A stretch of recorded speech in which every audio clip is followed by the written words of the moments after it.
Shalom, salam sejahtera bagi kita semua.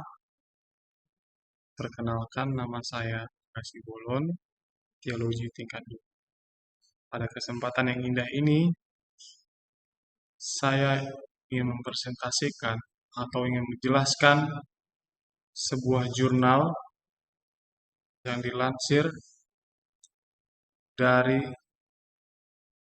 Journal STEE AC ID Volume 3 dengan judul Pastoral Counseling menurut Yehezkiel 34 ayat 16. Jurnal ini yang dipunyai oleh Yeni Anita Patinama. Baik, manusia adalah makhluk Tuhan yang diciptakan sempurna. Manusia pada awalnya juga, yaitu Adam dan Hawa, diciptakan di Taman Eden dengan segala keperluan mereka, dengan segala apa yang mereka perlukan pada saat itu. Saudara-saudaraku yang kasih, kita ingatkan kembali bagaimana manusia alias Adam, manusia pertama, diciptakan menurut gambar dan rupa Allah. Sama seperti dalam Kejadian 1 ayat 26 sampai 27. Adapun juga seperti yang dikatakan Ichhewi G. Indra dengan perkataan seperti ini. Gambar dan rupa Allah di dalam diri manusia terbagi dalam dua, yaitu kemampuan manusia untuk bersekutu dengan Allah sama dengan Kejadian 1 ayat 28 dan Kejadian 2 ayat 16 sampai 19.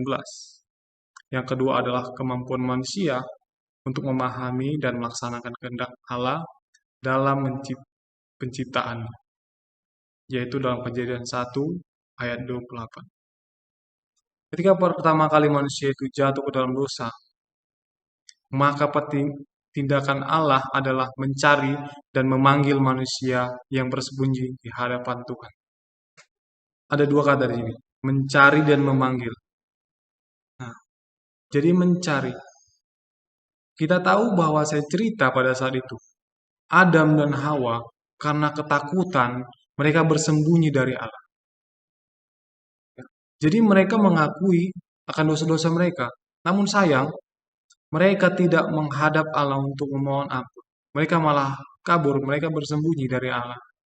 Itulah suatu kesia-siaan pada saat itu yang mereka lakukan. Ingat saudara, Allah mencari dan memanggil manusia yang bersembunyi di hadapan Tuhan. Tidak lain nenek moyang kita, bahkan kita sendiri pun, di saat jatuh ke dalam dosa, di saat kita mengakui dosa kita, sayangnya kita tidak menghadap kepada Allah. Kenapa? Karena kita malu dengan ketelanjangan kita. Kita malu dengan kelemahan kita. Kita malu bahwa kita manusia berdosa. Setiap detik, setiap menit, dosa menghantui kita. Dosa ada di mana-mana. Dosa yang sengaja, yang kita lakukan, maupun yang tidak kita ketahui di masa depan. Ada konsekuensi dosa, yaitu maut. Pastoral counseling. Dengan arti pastoral adalah pastor atau seorang gembala. Dan juga dalam bahasa Yunaninya dikatakan poimen. Poimen itu sama seperti pastoral juga. Oleh sebab itu ada juga yang mengatakan pastoral adalah poimedika. Dalam arti kata juga konseling. Nah, itu adalah kata kedua dari pastoral counseling. Counseling yang dikatakan membimbing, mendukung, ataupun mengarahkan. Itu adalah pengertian dari counseling. Namun yang belum kita ketahui atau jarang orang ketahui, yaitu counseling mempunyai arti yang lebih daripada itu, yaitu pelayanan menolong seorang yang dilakukan dengan bentuk komunikasi. Dalam percakapan, interaksi, komunikasi, dan timbal balik mendalam antara konselor dengan konseling.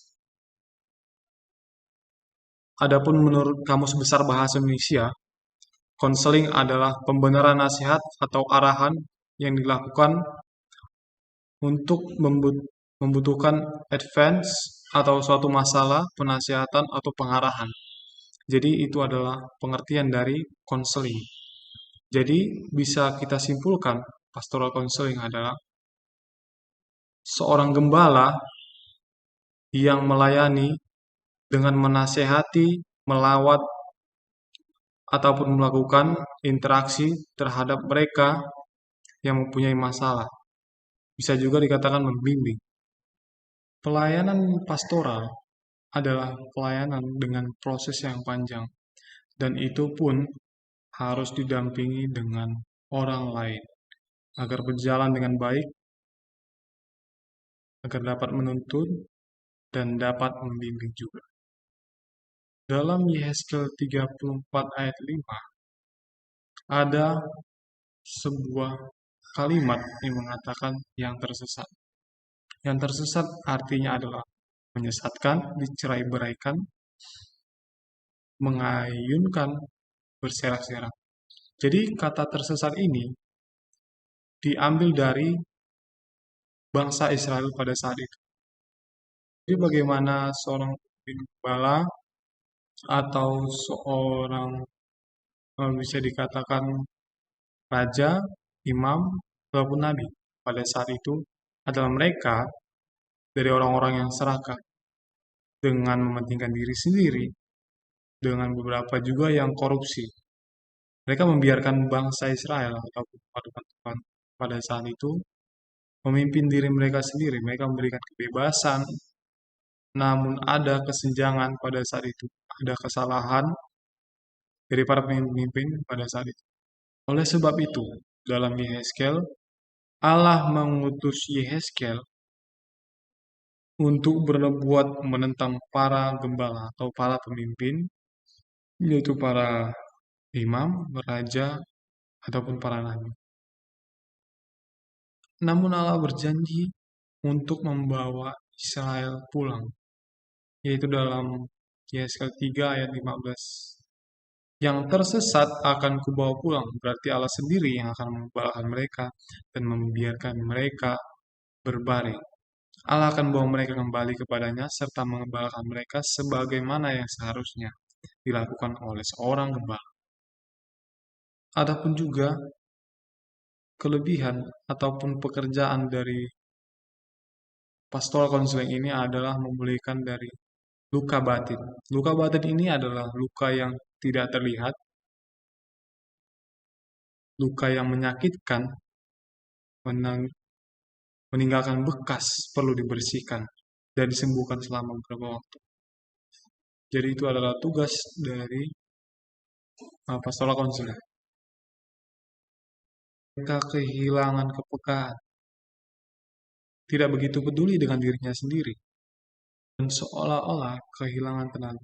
Akan tetapi, ada juga beberapa dari mereka yang terus-menerus memikirkan peristiwa buruk yang telah mereka alami.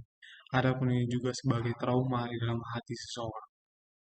Sebagai kesimpulan dari apa yang telah saya jabarkan tadi atau saya presentasikan dalam penjelasan-penjelasan tadi adalah bagaimana seorang gembala sesungguhnya adalah suatu pelayan yang pekerjaan yang penting dan mendesak untuk dilakukan seorang gembala. Bagaimana seorang gembala harus peka terhadap domba-dombanya. Bagaimana seorang gembala harus mendekati dari hati ke hati. Bagaimana seorang gembala harus melakukan dengan kerelaan hati. Bukan karena pekerjaan, bukan karena jabatan dia. Tapi bagaimana dia menyerahkan hati dan waktunya untuk seorang ataupun domba-domba yang hilang. Bagaimana domba yang sakit hati. Bagaimana domba yang sedang membutuhkan pertolongan kita. Oleh sebab itu, dalam Yehezkiel 34 ayat 16 dengan tegas Allah menyatakan bahwa Ia sendiri sebagai gembala yang baik telah dan akan melakukan pengembalaan itu pada domba-dombanya, yaitu umat Israel pada saat itu. Nah, Ia membalut luka, bagaimana Ia membawa pulang yang tersesat, menguatkan hati yang sakit serta melindungi yang kuat maupun yang gemuk. yang menunjukkan bahwa Allah telah melakukan tugas dan tanggung jawab sebagai seorang gembala yang baik. Jadi demikianlah video ataupun sebuah penjelasan yang bisa saya jelaskan dalam Yehezkiel 3. Demikianlah kiranya Tuhan memberkati kita. Amin.